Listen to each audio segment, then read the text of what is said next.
Hello YouTubers, I'm here on a short early spring break on Texel, which is one of the islands in the north, in the Wadden Islands as it's called. And it's very nice, so I thought it would be nice to make a video outside just before I return home tomorrow and while the sun is good. The last video request I had was to talk about how to maintain the bowl on a pipe while you're smoking it, so that's what I'm going to do now. And it's quite easy.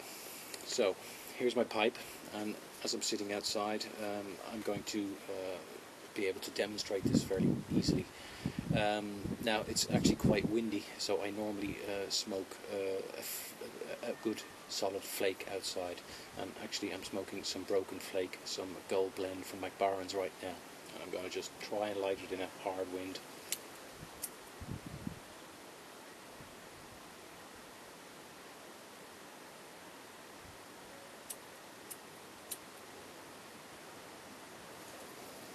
So there we go. We're up and running. Now the first thing you need to do is do your tamp for your second light. And actually often I find if you're outside that's an awful hassle, particularly in such windy kind of conditions, which is one of the reasons I also like to use a storm lighter when you're outside. So I'll do my second charring light now.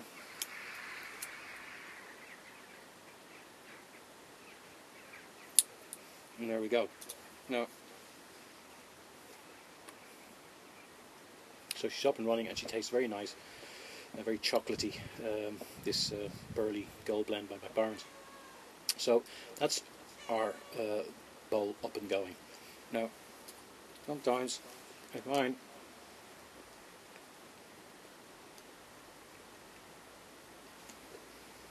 rather than giving it a second or third light, in this case I would need to give it a third light, I just tamp it, and I find tamping almost has the same effect of adding a second light. So really, depending on what blend, I don't necessarily bother with the second light. I just tamp it more vigorously. Now, this is in danger of going out as I'm talking. Okay, so we're up and running. So the next thing we'll probably need to do to maintain the bowl is another tamp. So after another 5 minutes or so, we might need to do our second tamp. So we've done our tamp for our charring light, and that's about it. Now, when we're about 15 minutes, 20 minutes in, you'll be about halfway down the bowl, and that's when you might want to tip. And actually, what I do for my tip, as I said, about halfway through the bowl, is I tamp it down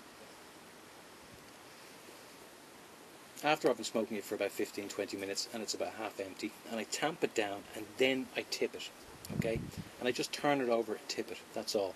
Now sometimes, depending on what the blend, you may need to take your stirrer or your bite tool and just break off that top ash and then tip it. But what I'm saying here basically is you only need to tip once, usually about halfway in the bowl. That depends on what kind of tobacco you're smoking. Now if you're a flake, you probably won't have to tip. If you're outside, if you tip, you're exposing the burning charcoals again. Now in a windy day, that's not a good idea, because the layer of burnt ash on the top keeps it actually quite cool smoking. So yes, I tip about halfway down usually, but not always. Depends what the weather is, depends what I'm smoking. So that's tipping. Now when you start smoking the second half of the bowl, so you're into the 20 to 40 minute period, you tend to have to tamp a lot more. And you'll see now, even already after 5 minutes,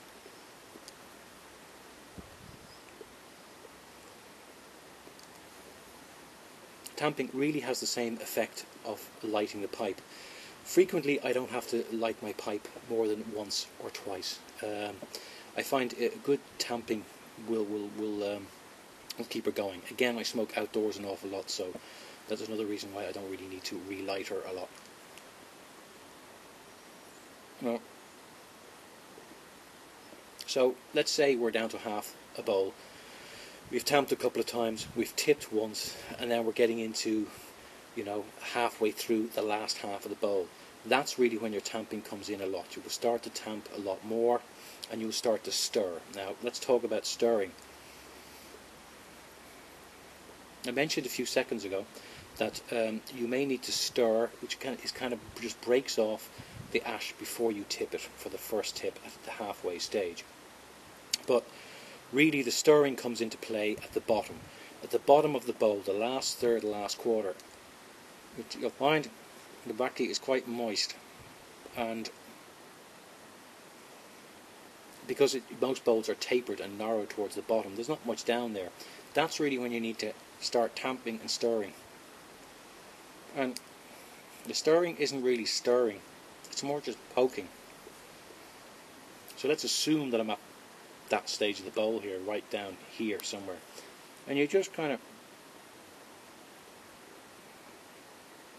give it a little poke. It's a little like poking a fire with a poker. You just give it a little poke, and that puts more oxygen in and it keeps it burning. And then also you might do a few tamps as well. And you just keep doing that until the bowl is finished. Again, they say that you want to get a nice cake right onto the bottom of the bowl, which can be quite difficult. So that stirring, tamping method for the last third of the bowl, the last quarter of the bowl, is what helps you achieve that carbon layer on the bottom of the bowl, which is difficult for all of us to actually build up. So that's kind of about it. So now I'm going to kind of recap.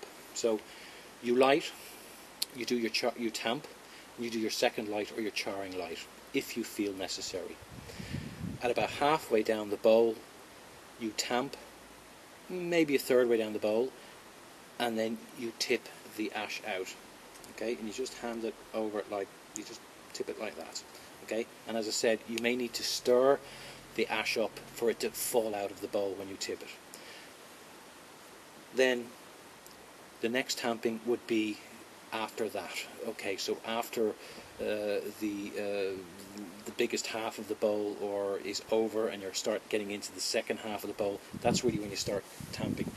So in total you might tamp the bowl 4, 5, 6 times. I tend to only tamp about 4 or 5 times. I find that enough, and apart from tamping, one of the ways to keep the bowl going is just to cover it with your fingers, and that's it. So that was a very, very good question. I hope that covers it. It's really practice. So, you know, tip once, tamp about 4 or 5 times. Stirring is actually more poking the ash, and it's more towards the last third, the last quarter of the bowl when the tobacco is very moist. Okay, now I hope that covers it. That's about it. It's a beautiful sunny day, sunny evening here. I hope you enjoyed my video of Texel. I'll give you a bit of the view of the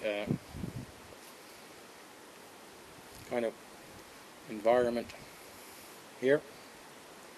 There you go. So, from the sand dunes of Texel, in a rather nice holiday park, I bid you a good night, and I'll see you soon back in Amsterdam. And I'm signing off. Bye for now.